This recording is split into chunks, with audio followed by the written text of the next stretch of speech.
The qualification window for the Olympia is officially about to come to a close.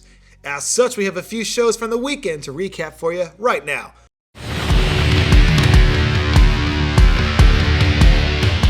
We'll start with the Chirou Classic France Pro, where we had a same story, different day scenario going on for your winner Nathan Deasha, who cruised to his third victory of the season now, despite not quite hitting his peak to the same degree that we saw from him in the first two outings of the season. That said, he still has over a month to give himself a chance to recalibrate the meter, so we can hopefully see him rise to the occasion and contend for a top 10 spot this year. And in the number 2 spot, we had Theo Lugué, who you could say was at his all-time best here, so it might be worth keeping an eye on him over the next few weeks to see if he tries to slide in and steal a last-minute invite. Third place went to Germany's Tim Budesheim, who continues to impress with what he's been able to do so far this year. The Ironman Roman Fritz ended up sliding all the way down to 4th here, and rounding out another really strong top 5 group was Alfred Chiriac, who also has some sleeper potential in his own right if he gets into the right lineup within the next few weeks. Up next, we have the Daytona Pro, where we had a ton of talent battling it out across 4 different divisions. So we're going to start with men's physique, and your winner, Kyron Holden, who looked a lot more comfortable here in the division where he made his bones, which might mean that his little foray into the road of classic physique is on pause for the moment. In figure, honors went to Nicole Zenobia Graham, which makes 2 in a row for her now, and gives her a little bit of momentum as a potential top 3 Olympia threat this year. In bikini, we saw Andrea secure the first win of her IFBB career, just less than 3 months removed from earning her pro card back at Junior Nationals. And last but not least, here we had the women's physique division, where we saw another brilliant performance from Marie Solange Aso.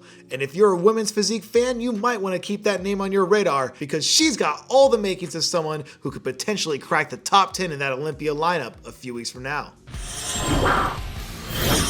North of the border, our friends up there in British Columbia put on one hell of a 212 division show at what was the Van City Pro. And if you're a fan of the division, this one might have given us one of the most surprising results of the weekend, with Canada's own Hossein Kaleda snagging the second win of his career over a couple of other marquee names that we had in the lineup.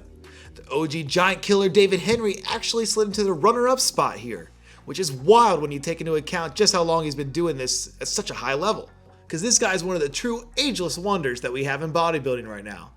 Dropping all the way down to 3rd, we had Noel Adame, who I think a lot of people had slated as the pre-show favorite, and it should be interesting to see what he does to turn that around over the next few weeks.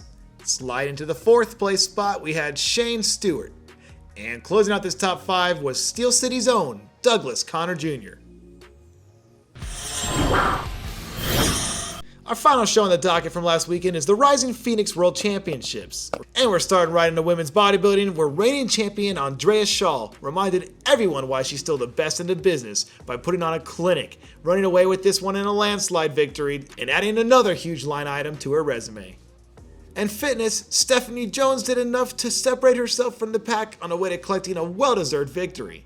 And in figure, once again, Ray Gale showed up and showed out with what might have been one of the best overall looks that we've seen her bring in yet. And in bikini, Ulia Baba finally managed to break into the winner's circle after having a handful of close calls already this year.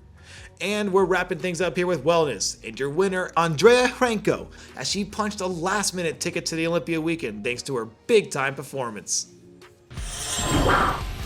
That'll do it for this Midday Muscle recap. Thanks for watching. See you next time.